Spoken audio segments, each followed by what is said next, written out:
자, 지금까지 유동적 무효 상태에서 매도인과 매수인 사이 법률 관계. 그 제목으로 뭘 살폈죠? 채권 계약은 무효다. 그래서 1, 2, 3의 내용을 배웠어요. 정말 중요합니다. 시험에 잘 나옵니다.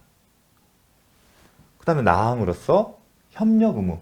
이게 어떤 의미다? 토지거래 허가 신청 절차 협력할 의무. 신청서에 도장 찍어달라는 겁니다. 이와 관련된 내용들, 특히 이 부분. 요거 1번과 3번이 정말 잘 나옵니다. 그리고 동시인 관계가 아니라는 것도 정말 시험에 잘 나와요. 그러니까 지금까지 이 내용들은 그래서 암기를 반드시 합니다. 정확하게. 그리고 계약금 계약은 유효해요. 그래서 그 유효하다는 의미가 어떤 의미인지, 그리고 허가 신청을 하거나 신청서를 제출하거나 허가를 받는 것은 이행 착수가 아니라는 것들. 그래서 설사 허가를 받았다 하더라도 계약금만 중상태, 여전히 중상태라면 받은 사람은 배액을 상환하고 준 사람은 포기하고 일방적으로 계약을 해지할 수 있다는 거예요. 여전히. 이건 나중에 계약금의 계약에 대해서 공부를 하게 되면 이제 그거를 좀 아셔야 이 내용을 더 정확하게 이해할 수 있습니다. 그때 가서 다시 한번 언급할 기회가 있을 겁니다. 그러면 유동적 무효이기 때문에 우리 유동적 부여면 무권들에서는 뭐가 쟁점이었죠? 본인은 추인하거나 추인을 거절할 수 있고 상대방은 채권과 철회권이 있다. 유동적 무효를 확정적으로 무효로 만들거나 아니면 유동적 무효를 확정적으로 유효로 만들 때 추인이 있으면 소급하였다. 그게 쟁점이었잖아요. 마찬가지로 허가를 이거는 유동적 무효를 확정적으로 무효로 만드는 사유가 뭔지는 아니면 확정적으로 유효가 되는 경우는 어느 경우인지를 살펴봅니다. 근데 핵심은 확정적 무효로 되는 경우예요. 확정적 유효로 되는 게 어떤 거예요? 토지거래 허가에 있어서는 허가를 받는 경우죠. 기본적으로. 허가를 받으면 확정적으로 유효로 되는데 소급합니다. 당연한 얘기인데 이 허가를 받는 것 위에도 확정적 유효로 되는 경우가 있습니다. 그게 시험에 나옵니다. 그래서 어떤 경우냐? 먼저 볼게요. 확정 유효된 거. 허가를 받으면 확정 유효돼요. 그거 위에도 뭐가 있냐? 토지거래구역 지정을 해제한 거예요. 아직 허가 받기 전인데 허가구역이 지정이 해제됐어요. 그 경우에는 확정적 유효된다. 또한 허가구역 지정 기간이 되고 토지거래 허가구역을 지정을 할 때는 기간을 정하잖아요. 기간이 만료됐어요. 만료되었음에도 불구하고 재지정을 하지 않은 경우에 이 경우에도 확정적으로 유효가 됩니다. 아니 이 계약을 체결한 당시에는 국계법에 의해서 허가를 받아야 합니다. 그 부분을 강조하게 된다면 여전히 설사 이러한 사유가 발생했다 하더라도 확정적으로 유효로 되는 것은 아니지 않을까? 그게 쟁점이 된 거예요. 하지만 현 시점, 아직 이 허가 신청서를 제출한 시점에는 해제되거나 아니면 재지정되지 않았기 때문에 굳이 허가받을 필요 없이 확정적으로 유효된다. 그렇게 해석을 한 겁니다. 좀 독특합니다. 그래서 이런 부분 잘 기억을 하십시오.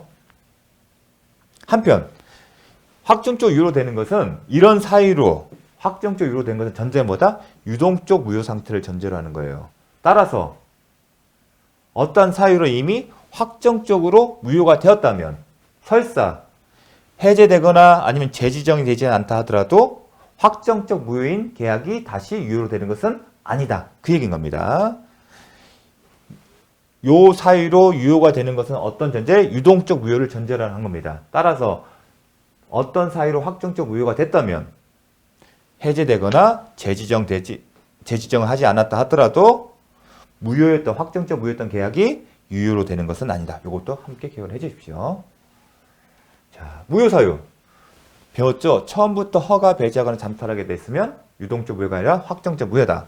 한편 관할관체 허가 신청을 했는데 불허가 처분을 받았으면 당연히 확정적 무효되죠.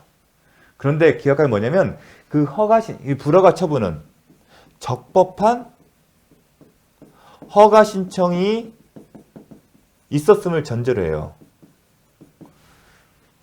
즉 매도인 매수인과 각자의 자유로운 의사에 의해서 신청서 서명 날이 경우예요.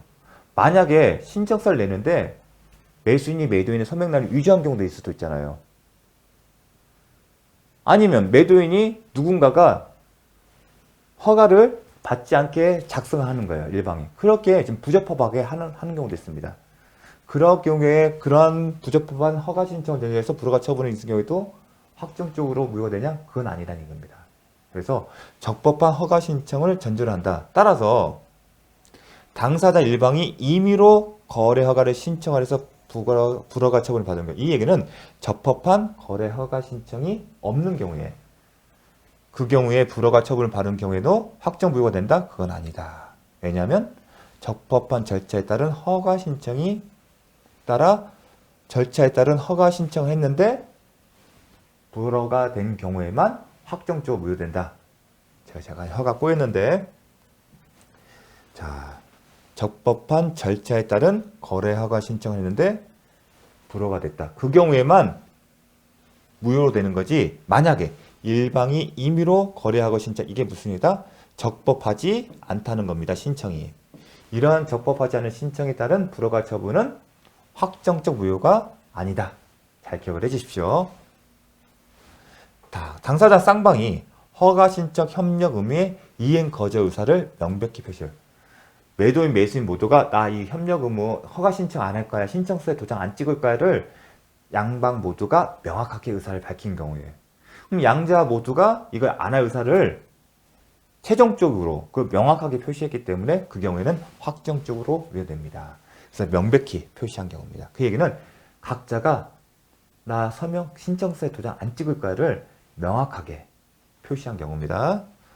거래계약상 일방의 채무가 이행 불능임이 명백하고 나아가 그 상대방이 거래계약의 존속을 더 이상 바라지 않고 있는 것. 이 얘기는 뭐냐면 허가를 받으면 어떻겠죠? 계약의 효력이 발생을 해요.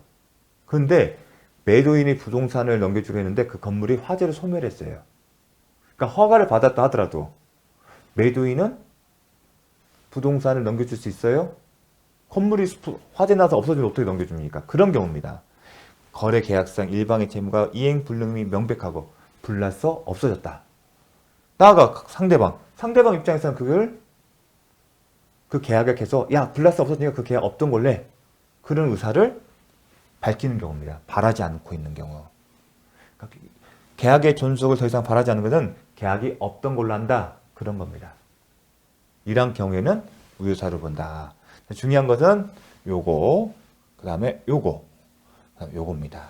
4번은 비중이 약간 떨어집니다. 자, 중요한 건 오늘 이거예요. 보통 이제 계약서 쓸 때 언제까지 허가를 받는다 이렇게 써놔요. 기간을 정해요. 막연하게 허가를 받는다 쓴 게 아니라 언제까지 허가를 받는다. 좀 더 디테일하면 언제까지 허가를 받지 않으면 어떻게 한다 이런 문구를 주는 겁니다. 근데 핵심이 뭐냐면 지금 시험은 약정 기간 내에 토지거래 허가를 신청한 경우 언제까지 토지거래 허가를 신청 받기로 한다 하는데 이를 하지 않았어요. 그럼 바로 확정적으로 되냐? 그게 쟁점이 되는데 어떨 것 같습니까? 바로 무효가 되는 것은 아닙니다. 특별한 사정이 없나? 이게 뭐냐면 언제까지 허가 신청서에 협력하기로 했어요. 그러니까 신청서에 도장 찍고 제출하겠어요. 그런데 상대방이 협력하지 않은 거예요. 그럼 그런 경우를 대비해서 계약서를 쓸 수 있어요. 만약에 매도인이나 매수인이 언제까지 신청서에 서명날 도장 찍고 제출하지 않으면 이 계약은 확정적으로 무효로 된다. 그렇게 의사표시로 정하지 않는 한 단순히 약정 기간이 경과했다는 사정만으로 곧바로 매매 계약이 확정적으로 무효가 된다고 할 수는 없다. 정말 잘 나옵니다. 정말 잘 나옵니다. 그러니까 특별한 사정이 없는 한 그런 겁니다. 의사표시로 언제까지 하기로 했는데 그때까지 신청서 협력 안 한다? 그러면 확정적으로 무효된다. 그런 문구가 없으면 당연히 무효가 되는 것은 아니다. 그 표현입니다. 시험 이렇게 나왔습니다. 일정 기간 내 허가를 받기로 약정한 경우 특별한 사정이 없는 한 그 허가를 받지 못하고 약정 기간이 경과했다는 사정만으로 매매 계약이 확정적으로 무효가 되는 것은 아니다.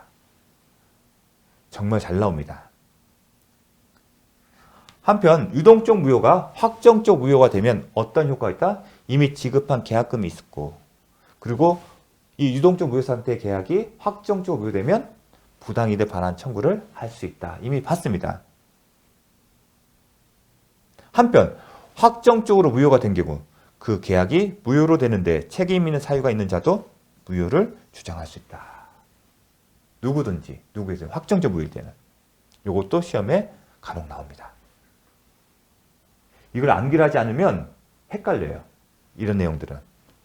자, 확정적 유효로 되는 경우 허가구역 지정을 해제하거나 아니면 재지정을 하지 않은 경우 그리고 유동적 무효를 전제로 해서 해제되거나 아니면 재지정되지 않는 경우에만 확정적 유효로 되는 거지 만약에 이미 확정적 무효로 되었고 그 이후에 허가구역 지정을 해제했거나 아니면 재지정을 하지 않은 사유가 발생했다 하더라도 확정적 무효가 된 계약이 유효로 되는 것은 아니다. 여기까지가 배울 내용이었습니다. 그래서 국계법에 허가를 받치는 매매계약 효력은 모든 게 다 중요해요. 그래서 어렵게 느껴질 수 있는 내용들이 많습니다. 여기는 철저하게 구분해서 암기를 하셔야 합니다. 방법이 없습니다. 자주 익혀야 합니다. 논리의 문제가 아니라 결국은 거래 현실을 반영하고 결과의 타당성의 측면에 더 포인트를 줬기 때문에 이론적이고 논리성에 주안을 두지 않았습니다. 그래서 이 부분이 어렵게 느껴지는 거예요. 낯설고. 무권들의 추인 같은 경우는 자세히 돼 있잖아요. 근데 국계법엔 딱 효력이 없다. 그 편밖에 없어요. 나머지는 다 판례로서 정리가 된 거예요. 다 판례 내용이지 법의 규정의 내용은 아무것도 없어요. 딱 하나예요. 효력이 없다. 그걸 해석을 통해서 대법원 판례가 하나씩 만들어 놓은 겁니다. 그래서 어려운 겁니다. 자, 오늘 수업은 여기까지 하도록 하겠습니다. 수고 많으셨습니다.